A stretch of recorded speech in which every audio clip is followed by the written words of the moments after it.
Hi, it's Robbie from Southern California, and yes, it's another midnight session. It's actually after midnight. But I wanted to show you this because, well, we've got a failure here, and we've got a maybe, and we've probably got some okays.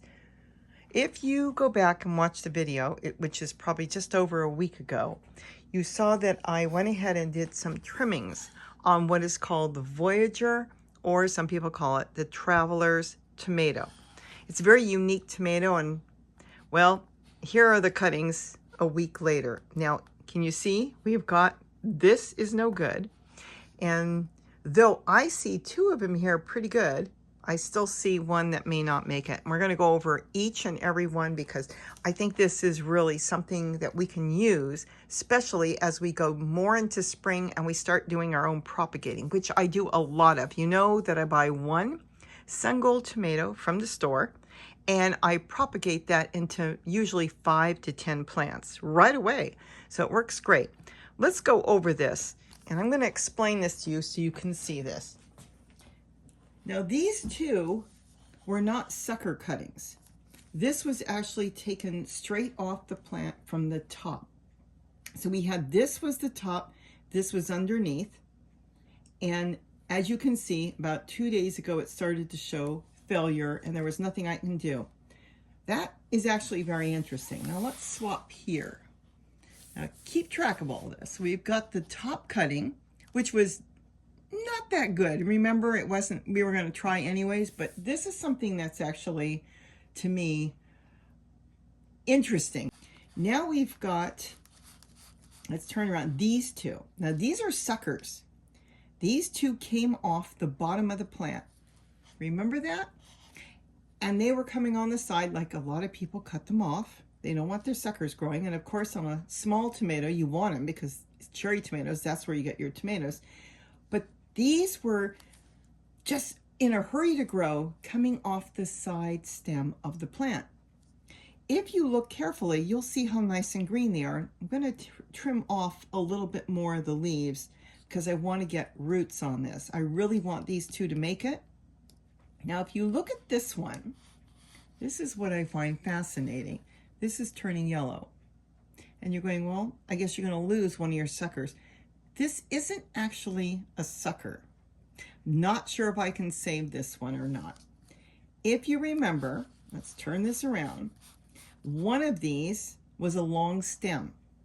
And as the stem was, so long, there was the top sucker that I wanted to plant, but being that it was longer than it should be, there was another part with the side sucker coming off, which is this one. See how you can see now? This is the stem here, and this is the side sucker. This is the part that wants to grow. This may not, because that's actually not a sucker. This was part of the sucker. This was a different part. So you've got two parts wanting to grow. You've got this part, which is already sitting here, but you've got this part on the side. So theoretically, had I waited on this one, which I didn't, and picked it a little longer, it would be growing roots from this part here, not this part here. This, yes, because it's growing from the bottom. Will this make it? I don't know. What I had hoped was we were going to get some size on this one and a nice plant and pull more suckers off. I don't know if that will make it. So here I'll cut in for a moment and try to explain this. With my wimpy drawing on the side, normally you would have just used that as one piece, and that little sucker on the side, you would have trimmed that off, trim off some of the leaves, and then go ahead and plant it. I cut it there, which was fine, but I'm trying to grow the side as well off the stem, and that's not exactly how it works. Though it sometimes will work, it's not as strong as just the entire branch. So there was nothing to lose, but the sucker itself wants the root where the sucker is coming out. That's not to say that stems won't root, but those are the most vigorous when it comes to rooting. Which means when you're propagating, or when I'm propagating, I'm going to really look for those young suckers anywhere from, let's say, I've done 4 inches all the way up to about 7 inches. You could go bigger, but then you're getting too big, and you want the plant to be kind of compact to grow roots. If it's too tall, it's got to bring so much water and everything up to the top of the plant. It's going to be fighting with the plant itself, the top part, where you want it to grow roots on the bottom. But this was actually something that I found fascinating, that the idea that this is a side sucker coming up. You know, let's trim a couple leaves off so you can see, because it won't need this. Definitely won't need that. We're going to trim that one off too. Get that out of there. And now you can probably see better what it was. It's not coming from the top, it's coming from the side. Now it has grown. If you compare it to a week ago, it's gotten quite a bit of length to it. If it got any bigger, I could trim it and plant it. I'm not going to worry about it right now. I'm going to see what happens. If this was in its own pot, I'll tell you what I would have done. I would have buried the rest of the stem and tried to touch part of that, see if I could get it to root there. But I'm not going to pull anything out, because right now I will be very happy if I get 1 or 2 of these to grow. And I think I'm going to take a little bit off of this leaf so we can get more roots. And then off this one, I'll take a little bit off, because these would come off later anyways. This one, I think I'll take half of that. And what we want these plants to do is grow roots. But the reason I wanted to share this with you is because sometimes the growth on the top of the plants, you have stems coming up that are no longer suckers because they're so big, that when you start to trim some of the tops, they may not make it. This I'm going to consider a total loss. So we're not going to even do anything, get these out, maybe get something else growing in here. These we now wait and see. Even that one I can take a little bit more off so it has less leaf to try to take care of, keep nutrients and water in, and more time to think about doing roots. If this one makes it, will it be good? Only if it greens up. But being so yellow like this, I don't know. We'll see in a week or so. But these two look really good. They're green. They look really vibrant, and I think they may make it. If not, I'll just continue to take more off the plant. Keep in mind, this plant never should have been alive. It's been growing all winter outside. So it's already going to be stressed. It's not a really, let's say, a seasonal healthy plant, because in the winter, it's struggling and putting all its might into just living, which most of my tomato plants are gone. There's a few growing in the garden still, but you know, the majority of them have died back. So I started with a stressed plant to get this, but I'll baby it. We'll take care of it. I'll know that anytime I'm doing propagating, when I want to be serious, I'm going to definitely do the side shoots coming up on the side of the plant, because those are trying so hard to grow. I mean, it's like they're coming from the side of the plant. They want to take off and grow.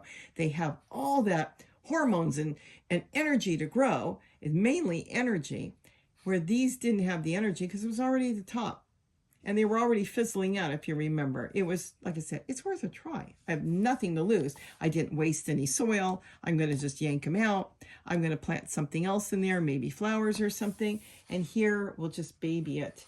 But I was going to, which I can see won't help, I was going to, on this one, I wanted to add a little more soil to it in hopes I'd get closer to the root on this one, but it's too far up. And I don't want to bury these. If your soil ever feels, you know, like you feel it went down too much and you wanted some more soil, you can always add a little bit, especially with tomatoes. Not too much once they start. And this is baked, fresh baked last night. I'll leave that in there. 350 degrees in the oven for 15 minutes. And then I shut the oven off. I let it sit all night. Gary gets up in the morning and opens up the oven. He was going to make himself some tortillas. And he goes, "Did you leave a chicken in the oven?" I said, "Oh no, that's my soil." So that was funny. Anyways, I shared that with you today so you can kind of think about when you're doing cuttings that the best thing to do when we're getting in the spring is let's get those vigorous side shoots growing, and let's get those propagated, because they look like they're the ones that really want to take off. So with that, have a wonderful evening, a wonderful day, and don't forget to eat what you grow. And I'm really excited that even if one of these make it, I'll be happy. But at least my seedlings that I started, they're doing really, really well. And I'm going to get some more started. I think I have about 10 seeds left, and they're not real good. It seems like when I plant 5, I get 1 growing. So they're not the strongest seeds, and I don't know anything about it other than I just bought the seeds, and that happens. I bought some seeds from various people and some of the biggest names, and some of them never grew. So things like that do happen. And then I bought cheap seeds, and they grew really good. So seeds are seeds. So with that, have a wonderful day, and don't forget to eat what you grow. Bye-bye. Well, we still have hope, but we'll see what happens. You just look a little yellow to me. Maybe I should take a little bit more off of you too. And the main thing is new growth. These are getting new growth. That's new, but I don't know. We'll see. Well, give it a little more time. I have nothing to lose.